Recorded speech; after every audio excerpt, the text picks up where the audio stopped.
Matrudevobhava.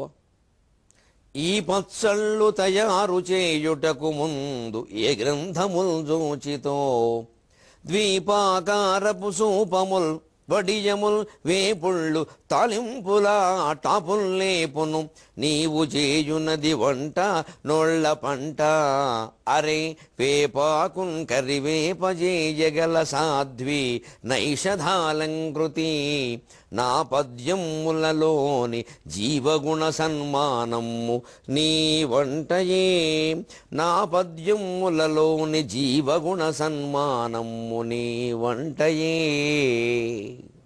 ABN Andhra Jyothi ప్రేక్షక మహాశయులందరికీ నవజీవన వేదం అనే కార్యక్రమంలో 203వ భాగానికి స్వాగతం పలుకుతాం. తమో గుణం గురించి చెప్పుకుంటూ అది పోగొట్టుకునే విధానానికి 7 సూత్రాలు చెప్పుకుంటున్నాం. దానికి ముందు నేపథ్యంలో ఆ సూత్రాలు ఎవరెవరికి చెప్పారో కథ తెలుసుకుంటే మనస్సుకు పడుతుంది కాబట్టి ఆ కథలు చెప్పుకుంటాం. హైహయ వంశానికి చెందిన యువరాజు ధుంధుమారుడు అనేవాడు పొరపాటున వేటలో ఒక లేడికి బదులు ఒక ముని కుమారుణ్ణి చంపాడు. ఆయన భయపడి ఇంటికి వెళితే నిజాయితీ కలిగిన పరిపాలకులైన ఆ తల్లిదండ్రులు అతన్ని కోప్పడి తీసుకొచ్చారు. శాపం ఇచ్చినా సరే, జీవితం నాశనమైనా సరే, చేసిన తప్పుకి శిక్ష అనుభవించవలసిందే. ఆయన తీసుకొచ్చి ఆ కుర్రాళ్ళతో సహా అడవిలోకి వస్తే అక్కడ మృతదేహం లేదు. ఇంకాస్త భయపడ్డారు. అమ్మో, ఏ సింహాలు లాక్కెళ్ళిపోయాయో, ఏ పులి ఈడ్చుకెళ్ళిపోయిందో, ఇదేమిటరా, చంపేసింది ఏదో చేసాం, తప్పు చేసాం, కనీసం మృతదేహమైనా తల్లిదండ్రులకు ఇచ్చి రావద్దా? ఎంత తప్పు పని చేశావు కుమారా, నీ బతుకు నా బతుకు గురించి కాదురా మా ఆందోళన, పరిపాలకులుగా మనం సక్రమంగా వ్యవహరించలేదమ్మా, రాజు ఉండాల్సిన విధానం ఇది కాదు అని బాధపడ్డారని. వాళ్ళు ప్రాణాలు పోతాయని మునులు శపిస్తారని కాదు, అది బాధపడాల్సింది. ఎవరికో కోపం వస్తుంది కాబట్టి మనం పని చేయం. కోపం వచ్చిందంటే బాధ వచ్చింది, అసలు వాళ్ళని ఎందుకు బాధ పెట్టాం మనం అని బాధపడాలి. వాళ్ళు కోపం వస్తుందని భయపడడం కాదు, ఆలోచించాల్సిన విధానం అది. అందుకని వాళ్ళు వెతుక్కుంటూ తార్క్ష్య మహర్షి ఆశ్రమానికి వెడితే ఆయన సరస్వతి ఉపాసకుడు. ఆయన తపస్సుకు మెచ్చి సరస్వతి ప్రత్యక్షమైంది. అంబ నవంబుజోజ్వల కరంబుజ శారద చంద్ర చంద్రికాడంబర చారుమూర్తి ప్రకట స్ఫుట భూషణ రత్నరోచి రాచుంబిత దిగ్విభాగ శృతి సూక్త వివిక్త నిజ ప్రభావ భావాంబర వీధి విశ్రుత విహారి నను కృపచూడు భారతీ అని చాలా చోట్ల సభల్లో సాహిత్యవేత్తలు పాడే సరస్వతి స్తోత్రం పద్యం ఈ సందర్భంలోది. తార్క్ష్య మహర్షి సరస్వతి ప్రత్యక్షం కాగానే చెప్పిన మాట అది. ఎర్రాప్రగడ పద్యం. ఆ దగ్గరలో ఆశ్రమం ఉంది, అక్కడికి వెళ్ళారు. మహర్షి వణికిపోతూ అడుగుతున్నారు. పాపం రాజు, యువరాజు కూడా. మహర్షి, మేము పొరపాటుని ఒక ముని కుమారుణ్ణి చంపాం, చాలా తప్పు, కానీ మేము శిక్ష అనుభవించడానికి వచ్చాం. కారణం, ఆ మునికుమారుడి శరీరం కూడా కనపడడం లేదు. మమ్మల్ని క్షమించండి, మాకు శిక్ష విధించండి, మా జీవితాలు పవిత్రం అవుతాయి అని రాజు అండి, స్వయంగా రాజు, రాజకుమారుడు. ఏమి దేశం ఇది అడిగితే తార్క్ష్యుడు ఒక చిరునవ్వు నవ్వి, అదేమిటి ఎన్ని రోజులు ఏంటంటే, నిన్ననేనండి. నిన్న ఎక్కడ మేము ఇక్కడ మునికుమారుడు చనిపోయినట్టు మేము వెళ్ళలేదే అని. ఆ లోపల ఆయన దగ్గర 10 మందో 12 మందో శిష్యులు ఉంటారుగా. రే మీరంతా ఒకసారి బయటికి రండి, రాజుగారు వచ్చారు, మనం ఆతిథ్యం ఇవ్వాలి. ఇవి చంపేసిన వాడికి ఆతిథ్యం. ఆ మునుడు చూడండి, వాళ్ళ హృదయ వీళ్ళు బంగారంగా. మీరంతా ఒకసారి బయటికి రండి అని చెప్పి పాపం 10 మంది బయటకు వచ్చారు శిష్యులు. వస్తే, మీరు చంపారనుకుంటున్నవాడు ఇందులో ఉన్నాడా? చంపారంటే ఎలా ఉంటాడు? ఆయన నమ్మకం, ఇందులో ఉన్నాడేమో చూడండి అన్నాడు. ఉన్నాడు. ఇది ఆశ్చర్యం, ఉన్నాడు ఆ మునుకుమారుడు అందులో. నేను చంపింది అతన్నే అన్నాడు ఈ కుర్రాడు. ఓ పక్క ఆనందం, ఓ పక్క ఆశ్చర్యం. బతుకున్నాడు కదా, అదేమిటి, ఎలా బతుకున్నాడు? అప్పుడు ఆ మహర్షి చెప్పాడు, కంగారు పడకండి, మీరు ఏదో చంపారని అనుకుంటున్నారు, అతను చనిపోలేదు అని. మా వాళ్ళు అంత తొందరగా చనిపోయే రకాలు కాదు అంటే ఏమిటిది, కుర్రాడు కాబట్టి ఆ ఋషి నమ్మకం. మా వాళ్ళు అంత తొందరగా చనిపోయే రకాలు కాదు, అదేమిటండి అని. వాళ్ళకి ఆనందమే. మహర్షి, మేము చంపామనుకుంటున్న మునుకుమారుడు బతుకుండడం మాకు చాలా ఆనందంగా ఉంది, కానీ మా తప్పు మాదే కదా, మాకు శిక్ష వేయండి. ఏమి రాజులు నిజాయితీ అండి, ఏమి రాజులండి వాళ్ళు. అసలు సూర్యవంశం, చంద్రవంశం అంటే అది. ఏమో మన వంశాలు బురదకొట్టు వంశాలు, మబ్బు వంశాలు మనవి. మబ్బు వంశాల్లో పుట్టాం, అందుకని ఇలా ఉన్నాం. సూర్యవంశం, చంద్రవంశం అయితే అలా ఉంటాయి. పైగా ఈ వంశాలు ఉద్ధరింపబడలేదని మగపిల్లలు పుట్టలేదని ఏడిసేవాళ్ళు ఒకళ్ళు నాకు నవ్వు వస్తుంది. ఈ మబ్బు వంశం ఏమిటి, దుబ్బు వంశం పెరకపోతే ఏమిటంటే ఆగిపోతే ప్రమాదం ఏమిటి, పిల్లలు లేకపోతే ప్రమాదం ఏమిటి, మగపిల్లలు లేకపోతే ప్రమాదం ఏమిటి, ఏమైనా సూర్యవంశమా చంద్రవంశమా? పుడితే అటువంటి వంశాల్లో పుట్టాలి. దాని గురించి బాధపడక ముందు మనం ఉపకారం చేసామా లేదా ప్రపంచానికి, మన జీవితం సార్థకమా కాదా, ఆత్మజ్ఞానం పొందామా లేదా ముఖ్యం తప్ప ఆత్మజుడు పుట్టాడు లేదా ముఖ్యం కాదండి. అక్కడ పుట్టకపోతే నష్టమే లేదు. ఇది వంశం. అందుకని వాళ్ళు అలా ఉంటే అప్పుడు తార్క్ష్యుడు అంటాడు, లేదు మీరు చేసిన తప్పే, కానీ ప్రమాదం ఏం జరగలేదు కాబట్టి మీకు శిక్ష అవసరం లేదు. పైగా మీ నిజాయితీకి నేను ఆనందిస్తున్నాను. మీరు ఇంత దూరం వచ్చారు, మీ తప్పు మీరు ఒప్పుకుంటున్నారు, ప్రాయశ్చిత్తం, పశ్చాత్తాపం, సర్వ పాపాలకి పరిహారం అని చెప్పారు, చాలా నిజాయితీగా బాధపడుతున్నారు, మీరు వెళ్ళిపోతున్నారు. అలా కాదు మహర్షి, ఏమిటిది బాణపు దెబ్బ తగిలి కూడా బతుకున్నాడు అంటే మా బాణాల మీద మాకు అనుమానంగా ఉంది, కానీ మీ శక్తి మీద మాకు గౌరవంగా ఉంది, కారణం చెప్పండి అన్నారు. అవునయ్యా, మేము 7 సూత్రాలు పాటిస్తాం. ఆలస్యం ఒక ఇంత లేదు, శుచి ఆహారంబు నిత్యక్రియాజాలం మేమరము అర్చనీయులతిథుల్ సత్యంబ పల్కన్బడున్ మేలవు శాంతియు బ్రహ్మచర్యమును నెమ్మిందాల్తుము అట్లౌట ఎక్కాలంబున్ పటు మృత్యు రోగ భయశంకన్ బంధము ఏమి మూలన్. ఇది పద్యం ఎర్రా ప్రకృతి. ఇందులో 7 విషయాలు ఉన్నాయి. ఈ సప్తసూత్ర ప్రణాళిక ఈనాటి తరం మొత్తం జీవితాన్ని, తరం లేదు పెద్దవాళ్ళని కూడా, అందరినీ ఇవి ఇందులో ఏది లేదో అది అలవరుచుకుంటే, అన్నీ లేకపోతే అన్నీ అలవరుచుకోవచ్చు, ఏం కంగారు పడక్కర్లా. సమయం మించలేదు కవి, ఎప్పుడైనా అలవాటు చేసుకోవచ్చు.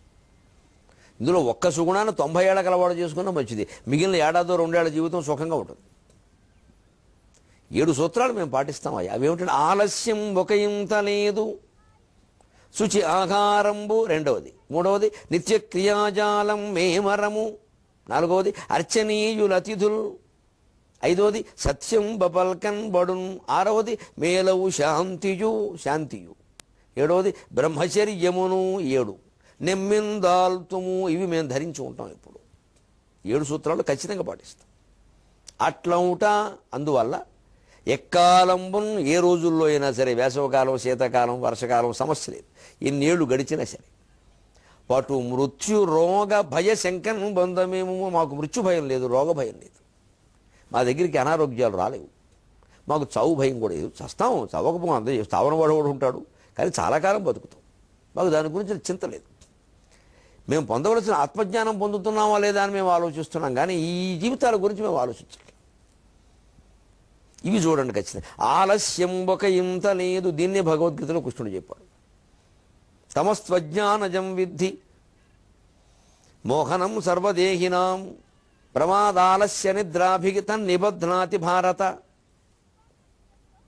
ఈ ఆలస్యం ఇవాళ చాలా సమస్యలకు మూల కారణం అవుతుంది. మన బద్ధకం. మనకి ఇష్టమైతే ఎవడు సెల్ ఫోన్ అలారం పని లేకుండా పొద్దున్న లేచి పరిగెట్టేస్తారు సినిమా టికెట్ కోసం. ఇవాళ విడుదలైంది, మా ఇష్టమైన హీరో చూసి తీరాలంట.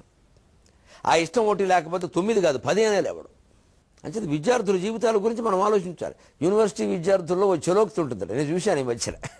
ఆహా, వీళ్ళ ప్రవృత్తులు ఎంత బాగున్నాయి అనుకున్నా.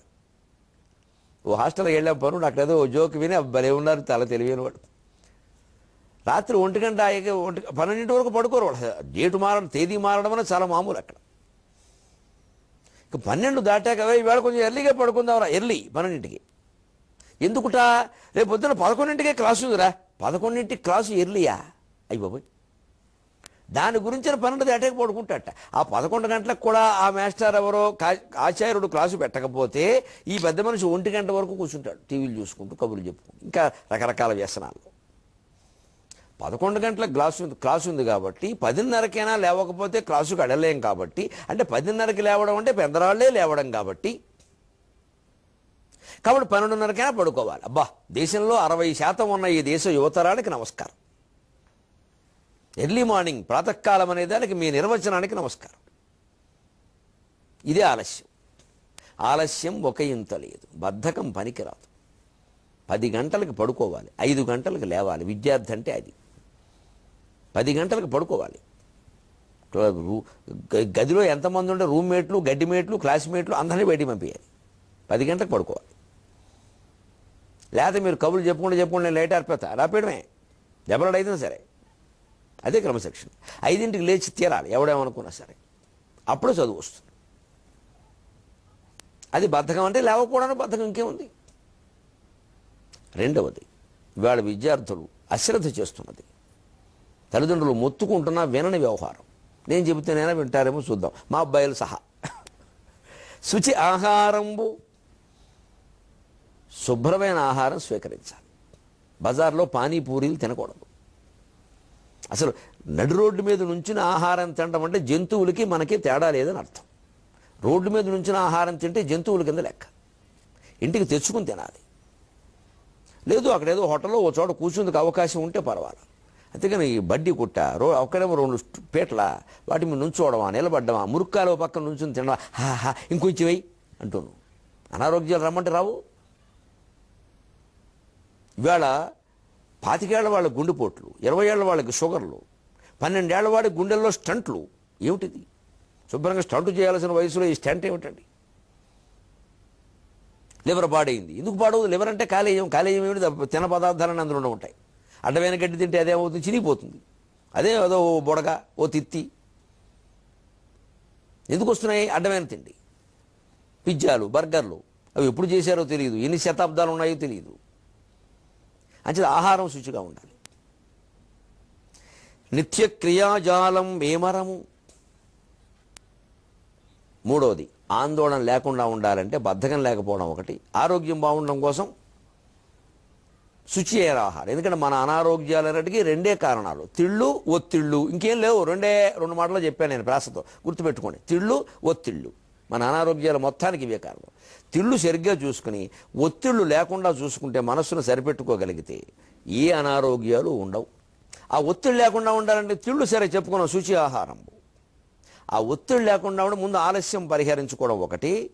నిత్యక్రియాజాలం వేమరము మూడోది చాలా ముఖ్యమైనది. ఏమిటా ముఖ్యం? అందులో ముఖ్యత ఏమిటయ్యా? రోజూ చేయాల్సిన పనులు ఒక పట్టిక వేసుకుని చేయాలి. ఇది నిత్యక్రియాజాలంబు. ఏమరము, ఏమరుట అంటే మర్చిపోవుట, ఏమరము అంటే మర్చిపోము. రోజు చేయాల్సిన పనులు ఖచ్చితంగా ఓ ప్రణాళిక. అంటే ఏమిటి? అసలు నిత్య ప్రణాళిక ఓ కాగితం వేసుకోవాలి. 5ంటికి లేస్తాం, 6 వరకు కాలకృత్యాలు, స్నానం, 6:30 వరకు కాస్త దేవుడు పూజ, ఏదో స్తోత్రం చదువుకుందాం, ఓ గ్రంథం చదువుదాం, 6:30 7:30 పోని కాఫీ తాగుదాం, లేదా టిఫిన్ అయిపోతే చేసేద్దాం. అక్కడి నుంచి యూనివర్సిటీకో కాలేజీకో ఎప్పుడో 10ంటికి వెళ్ళాలి, 9ంటికి వెళ్ళాలి. పోని ఒక గంట సమయం ఉంది, ఏమైనా చదువుకుందాం, కాస్త పొద్దున్న చదువు బాగా వస్తుంది. లేదు ఈ చదువుకునేది 5ంటికి పెట్టుకుని 6:30కైనా అవి చేసుకోవచ్చు. ఇదే నిత్యక్రియాజాలం. ఇది ఒక టైం టేబుల్ ముందు జీవితానికి వేసేసుకోవాలి. యూనివర్సిటీలోంచి బయటకు వెళ్ళే వరకు, చదువు అయ్యే వరకు విద్యార్థులందరూ ఈ ప్రణాళిక వేసేసుకోవాలి. ఊరికి నాలుక ఉంటే సరిపోదు, నాలుక వెనుక ప్రణాళిక ఉండాలి. అందుకే నేను సహస్రావధానం పుస్తకం ఎప్పుడో 16 ఏళ్ల క్రితం చేసిన దాన్ని మళ్ళీ ఆ పద్యాలు 1116 వేసి అందులో నాలుక వెనుక ప్రణాళిక అని ఓ పీటికి రాశాను కావాలని నేనే. ఎందుకంటే మొత్తం 1116 పద్యాలు 21వ రోజుని ఉదయం నుంచి రాత్రిలోగా అప్పగించాం. 750 పద్యాలు ఆశువులు పోను. ఎలా అప్పగించగలిగాం అన్ని పద్యాలు, దాని ప్రణాళిక అంతా రాశాను కావాలి పీఠిక రూపంలో. అలాగే నిత్య జీవితంలో అవధానం ఎలా వాడుకుంటున్నామో అందులో ఇంకో వ్యాసం ఉంది. అలాగే పుస్తకంలో మళ్ళీ అప్రస్తుత ప్రసంగం బిట్లు ఒక 100 ఉన్నాయి. ఏకంగా అక్కడక్కడ చెప్పినవి సరదాగా ఉంటాయి. దాంతోపాటు 1116 పద్యాలు కావాల్సిన వాడు చదువుకోవచ్చు. పోనీ పద్యాలు అర్థం కావాలనుకున్నాడు ఈ ప్రణాళిక చూసుకుంటే జ్ఞాపక శక్తిని ఎలా పెంచుకోవాలి, ఎలా ప్రణాళిక వేసుకోవాలి, ఎలా గుర్తుపెట్టుకోవాలి, ఎప్పుడు మననం చేసుకోవాలి, ఎలా చేసుకోవాలి, ఒక 100 విషయాలు గుర్తుండాలంటే ఏం చేయాలి, ఇవన్నీ అందులో ఉంటాయి. మేము చేసిందే ఇందులో ఏమి ఏదో దేవతానుగ్రహం అని నేను చెప్పలేదు. దేవతానుగ్రహం ఉంటే అమ్మవారిని చూసి అమ్మవారిలో కలిసిపోతామండి. అవధానం కోసం దేవత ఎందుకంటే మేము చాలండి. అమ్మవారే కనిపించి ఆత్మజ్ఞానం అడుగుతాం. అవధానం అవకాయ ఎందుకు? ఆత్మజ్ఞానం ఏమో మా శంకరాచార్య జగత్తంతా మిథ్య అంటున్నారు, నాకేమిటో ఇంకా జగత్తు సత్యం అనిపిస్తుంది, అమ్మ అజ్ఞానం పోగొట్టమ్మా అని అడుగుతాం. కానీ దత్తపతి పూర్తి చేయమ్మా, సమస్య పద్యం చెప్పమ్మా అని అమ్మవారిని ఎందుకని అడగడం? ఈ పాటి దానికి మేము చాలు. సరస్వతి నిజంగా కనిపిస్తే ఆత్మజ్ఞానం అడుగుతాం, తార్క్షుడు అడిగినట్టే, లీలావతి దేవి అడిగినట్టే. ఇదెందుకు? ఆ లక్ష్యం ఉండాలి. అంచేత రోజువారీ క్రియలు ఇప్పుడు మొత్తం విద్యార్థి దశ లేదా గృహిణి కూడా వేసుకోవచ్చేది. రోజు ఆవిడ లేగానే వంటలు చేయాలి, పంపించాలి. ఇంట్లో ఉండేవాళ్ళు కూడా, ఉద్యోగం చేసేవాడైతే మరీ వేసుకోవాలి. వచ్చాక ఏం చేయాలి, బట్టలేరు ఇప్పుడు ఉతకాలి, దానికి పట్టే సమయం అంతా ఓ ప్రణాళిక. అది వేసుకుని ఓ మైకాకేతంలో దాన్ని బారేసి తడిసిపోకుండా ఓ పక్కన పెట్టేసి అది రోజు చూసుకుని చేసుకుంటూ, ప్రత్యేకించి ఎప్పుడు నేను చేసే పని చెబుతున్నా, జేబులో ఎప్పుడు ఓ కాగితం ఉండాలి. అది వీలైతే 4-5 మడతలు పెట్టుకుంటే కాస్త గట్టిగా ఉంటుంది, జారిపోకుండా. అది ఒట్టి కాగితం పెట్టామనుకుంటే జారిపోతుంది, గాలికి ఎగిరిపోతుంది. ఓ 4-5 మడతలు, పెద్ద కాగితాన్ని ఇలా మడతలు పెట్టేసి ఇంత ఈ సైజులోకి మార్చేస్తే ఉంటుంది సుఖంగా. దాని ఒక 7-8 పేజీల కింద దాన్ని పెట్టామనుకోండి, చిన్న బుక్లెట్ లాగా, అంత 7-8 పేజీలు. ఏ పని గుర్తొస్తే ఆ పని అందులో రాసుకోవాలి, చేయాలి. రేపు చేయాల్సిన ఎల్లుండి కూడా గుర్తొచ్చినప్పుడు రాసేసుకోవడం. ఓ పెన్ ఎప్పుడు దగ్గర ఉండాలి. అన్నిటికీ సెల్ ఫోన్ వాడొద్దండి, చాలా ప్రమాదం అది. మనిషి మతిమరుపు చేసేస్తుంది, తెచ్చిపెడుతుంది. కాగితం మీద రాసుకోవాలి. కాగితం మీద రాసి చూసిన దాన్ని మనసులో పెట్టుకోవడం వేరు, సెల్ ఫోన్లో నొక్కి చూడడం వేరు. ఈ మెమరీలో చాలా తేడా ఉంది, నేను అనుభవించే చెబుతున్నాను. చాలా తేడా ఉంది. ఒక నెంబర్ని మీ కాగితం మీద రాసుకుని మీరు 4 సార్లు ఆ వ్యక్తికి ఫోన్ చేయండి. కాగితం చూసి ఒకసారి ఫోన్ చేయండి. 4 సంఖ్యలు చెప్పని గుర్తుపెట్టుకోండి. ఏదో నెంబర్ గుర్తుపెట్టు, 9848, అది ఐడియా, అది వచ్చేసింది. ఒక ఐడియా జీవితాన్ని మార్చేస్తుంది.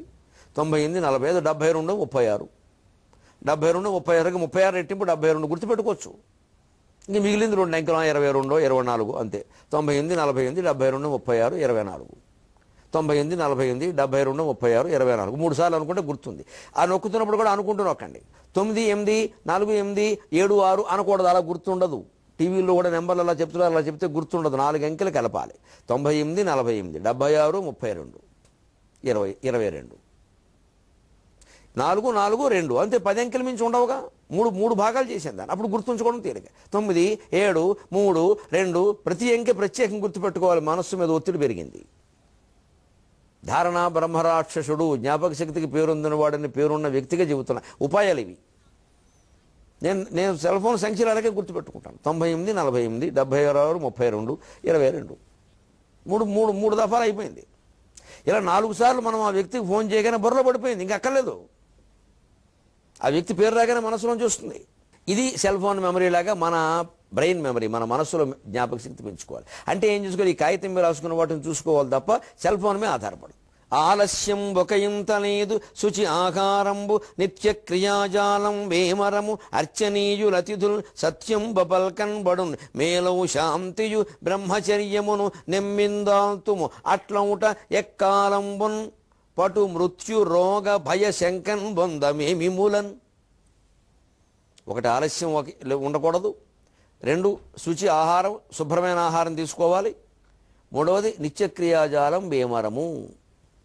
ఆ రోజువారీ పనులు ఒకసారి లేవగానే ఇప్పుడు గుర్తొచ్చిన పనులన్నీ కాగితం మీద రాసుకుంటే పొద్దున్న స్నానమో జపమో టిఫినో అయిపోయాక ఒకసారి చూసుకుంటే 2 మడతలు తీసుకుని ఇవాళ చేయాల్సిన పనులు ఏంటి, రేపటి వద్దు, ఇవాళ చేయాల్సిన ఓ 4 ఉన్నాయి. ఏదో కూరగాయలు కొనాలి, కూర, ఫీజు కట్టాలి, ఫీజు, కంప్యూటర్లో ఏదో విషయం తెలుసుకోవాలి, గూగుల్, కూర, ఫీజు, గూగుల్, 4 పనులు. ఆ 4 కలిపాయి. ఎవరికో కొరియర్ చేయాలి, కొరి కూర, గూగు ఫీజు అని ఒక దానికి సంకేతాలను పెట్టుకుని చిన్న అక్షరాలు పెట్టుకోవడం. ఒకసారి 4 సార్లు మనసులో అనుకుంటే కొరి కూర గూగు ఫీజు, కొరి కూర గూగు ఫీజు గుర్తుంది, మనసులో కట్టేస్తాం 4. ఎప్పుడు అది కూడా వరుసలో పెట్టుకోవాలి. ఇది ముందు ఫీజు కట్టాలా, ముందు కూరగాయలు తేవాలా, ముందు కొరియర్ చేయాలా, ముందు గూగుల్లోకి వెళ్ళాలి. ఏదో ఒకటి ఉంటుంది కదా వరుస. అడ్డగోలుగా చేయం కదా, గూగుల్లో కూరగాయలు అయితే దొరకవుగా. ఈ అయిపోతే ఈ 4 ఈ రోజు అంతే, ఇంక మనశ్శాంతి, ఇంక తర్వాత నీ పని చేసుకో. ఎందుకుంటుంది ఒత్తిడి? ఈ నిత్యక్రియాజాలం కనుక జాగ్రత్తగా చూసుకుంటే ముందు అసలు రోజువారీ మామూలుగా ఏం చేయాలో జీవితానికి ఒక ప్రణాళిక వేసేసుకుని దాంట్లోంచి మళ్ళీ ఈ రోజుది ఒకసారి అనుకుని మనసులో 4 పనులు 5 పనులు 10 పనులు మించి ఉండవు కదండి ఎవరికి. 1000 పనులు మన విష్ణుమూర్తి, ఆయనకి లేదు పని, శుభ్రంగా పడుకున్నాడు ఆయన పాల సముద్రంలో. ఎందుకంత కంగారు? అప్పుడు ఒత్తిళ్లు ఉండవు. అర్చనీయులు అతిథులు గమనించండి, ఇంతటితో సరిపాల. తిళ్ళు ఒత్తిళ్లు అనారోగ్యాలు కాదుగా. జీవిత లక్ష్యాలు సాధించాలంటే మిగిలిన ఉండాలి.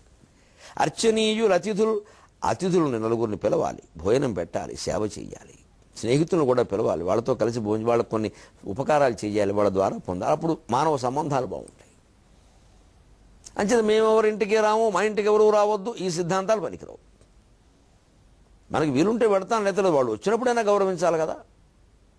ఆ అతిథి మర్యాద పిల్లలకు అలవాటు చేయాలి. చాలామంది తల్లిదండ్రులు ఈవేళ భారతదేశంలో నేర్చుకోవాలి ఆ విషయం, అలవాటు చేయాలి. అసలు ముందు పెద్దవాళ్ళు ఎవరైనా వస్తే పిల్లవాళ్ళు కనుక సోఫాలో కూర్చున్న వీపు మీద ఒక్కడు కొట్టి పైకి లేపాలి. లేవే ఆయన వచ్చారు పెద్ద ఆయన, అలా కూర్చున్నామేంటి అంతే. మమ్మీ నేను టీవీ చూడదు, పెద్దవాళ్ళు వస్తే చూడదులే అంతే, కట్టే టీవీ. చిన్నప్పుడే 10 ఏళ్ల లోపే అలవాటు చేయాలమ్మా, మొక్కై వంగనది మానై వంగదు. అక్కడ అశ్రద్ధ చేసేస్తున్నాం మనం. వాళ్ళకి స్వేచ్ఛ, వాళ్ళకి ప్రాధాన్యం, వాళ్ళు ఫీల్ అవుతారు. ఈ ఫీల్తో మనం ఫూల్ అయ్యాం ఇక్కడ ఇన్నేళ్లు పెంచి. 10 ఏళ్ల వాడు కూడా మన మాట వినకపోతే మనం ఫీలా? అంచేతను అర్చనీయులు అతిథులు, అతిథులను గౌరవించడం, వాళ్ళకి దండం పెట్టడం, మంచినీళ్ళు ఇవ్వడం, వాళ్ళు కాఫీ తాగిన కప్పులు అక్కడి నుంచి తీయడం, నౌకర్లుగా తీసేది పిల్లల చేతే తీయించాలి. ఖచ్చితంగా వాళ్ళకి ఏమాత్రం అహంకారం తగ్గిపోతుంది అలా ఉంటే.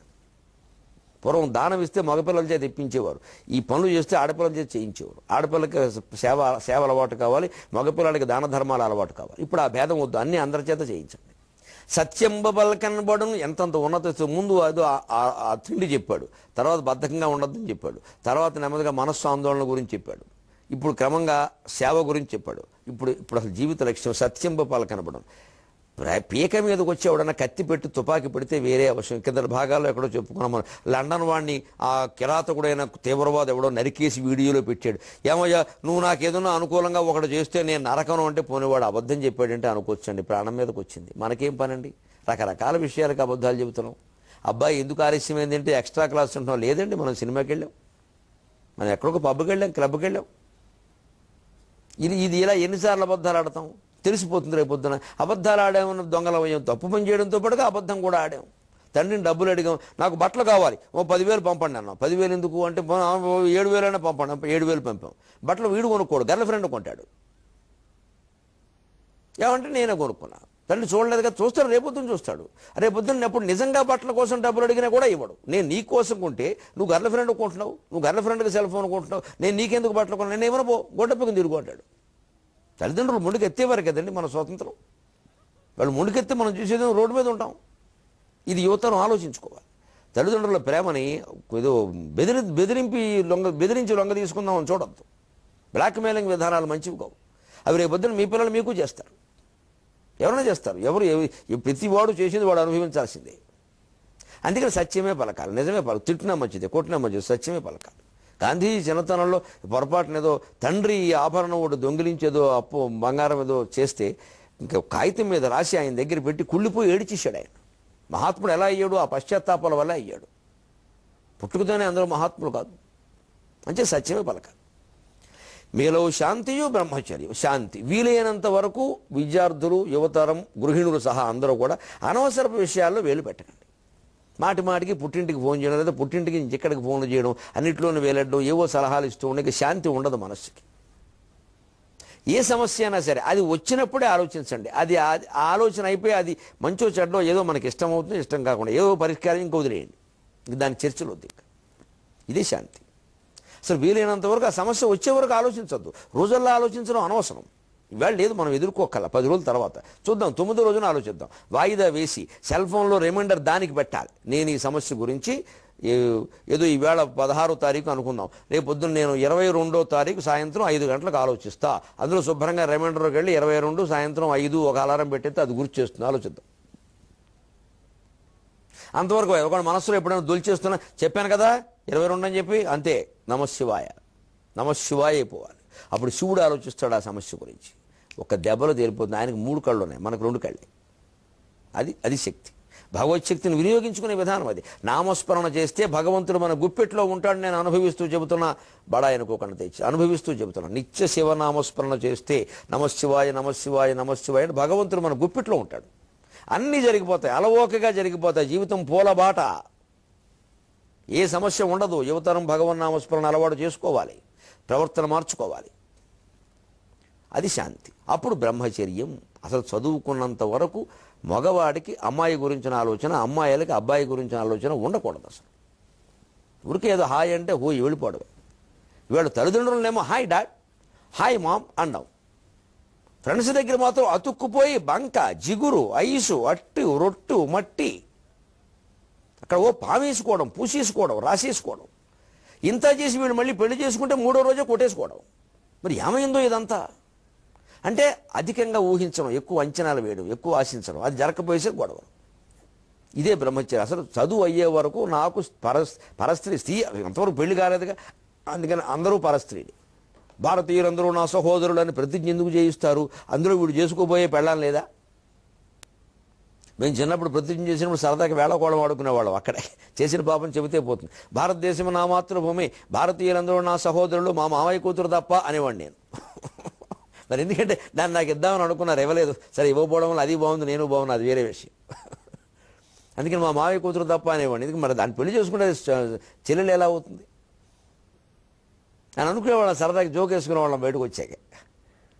ఆ మాట ఎందుకు అనిపిస్తారంటే, మామయ్య కూతుర్నే మనం పెళ్లి చేసుకున్నా, ఈ మేనకోడలను చేసుకున్నా, గోడకోడలను చేసుకున్నా, ఎవరిని చేసుకున్నా ఈ ఈ చదువుకునే రోజుల్లో ఆ చింత ఉండదు. అందుకని అక్కడ అందరూ సోదరులే. అందుకని బ్రహ్మచర్యమును, ఖచ్చితమైన బ్రహ్మచర్యాన్ని పాటించాలి. అలాగే సంసారులకు కూడా ఇవన్నీ వర్తిస్తూ శాంతి అంతవరకు బ్రహ్మచర్యం సంసారులకు ఎలాగా? తన భార్యతో తప్ప వేరే సంబంధం లేనివాడు బ్రహ్మచారి కింద లెక్క, శాస్త్రమే చెప్పింది స్పష్టంగా. తినవలసిన సమయంలో తప్ప వేరే సమయంలో ఏమీ తిననివాడు నిత్యోపవాస ఫలాన్ని పొందుతాడు. అగస్త్యుడు దుర్వాసుడు సంబంధించిన చమత్కారమైన కథ కూడా ఉంది దానికి. అందుకని తన భార్యతో మాత్రమే సంబంధం, ఎంతమంది పిల్లలైనా ఉండని, ఎన్ని భోగాలైనా అనుభవించాలి, అది ఆయన హక్కు. అలాగే భార్య అంతే, తన భర్తతో తప్ప మరొకరి గురించి ఆలోచన లేకపోతే, పూర్వం పతివ్రత అన్నది ఇప్పుడు సాధ్వి అందంద. ఏదంటే ఏమవుతుంది? అదేమో దోషమా? పాతివ్రత్యం గొప్ప విషయమే కదా. పాతివ్రత్యం అంటే బానిసత్వం కాదు, స్వచ్ఛమైన శీలం. స్వచ్ఛమైన శీలాన్ని పాతివ్రత్యం అన్నారు, బానిసత్వం కాదు. కావలసిందే కదండి, ఇవాళ అది లేకే కదండి ఇబ్బంది పడుతున్నాం. అలాగే మగవాళ్ళకి ఇవి ఈ బ్రహ్మచర్యం, ఇవన్నీ పాటించడం వల్ల ఆలస్యం ఒకంత లేదు, శుచి ఆహారంబు, నిత్య క్రియాజాలం, వేమరము, అర్చనీయులతుదుల్, సత్యం బల్కన్ బడున్, మేలౌ శాంతియు, బ్రహ్మచర్యమును నెమ్మిందాల్తుము, అట్లౌట ఎక్కాలంబున్, పటు మృత్యు రోగ భయ శంకన్ బొందమేమి మూలన్. మంచిది, మాకు మృత్యు భయం, రోగ భయం, ఆ మాటకు వస్తే ఏ భయం లేదయ్యా, సుఖంగా ఉన్నామని చెప్పారు. మనం కూడా ఆధునిక జీవితంలో సుఖంగా ఉండాలి అంటే, నవజీవనాన్ని వేదమయం చేసుకోవాలి, వేదతుల్యం చేసుకోవాలంటే ఈ 7 సూత్రాలు, ఆ తార్క్ష్య మహర్షి చెప్పినటువంటివి, ఎర్రాప్రగడ మహానుభావుడు పద్య రూపంలో మనకు అందించినటువంటివి జాగ్రత్త పడదాం. ఇంతకు మించిన వ్యక్తిత్వ వికాసం ఎక్కడా ఉండదని నా అభిప్రాయం. సెలవు.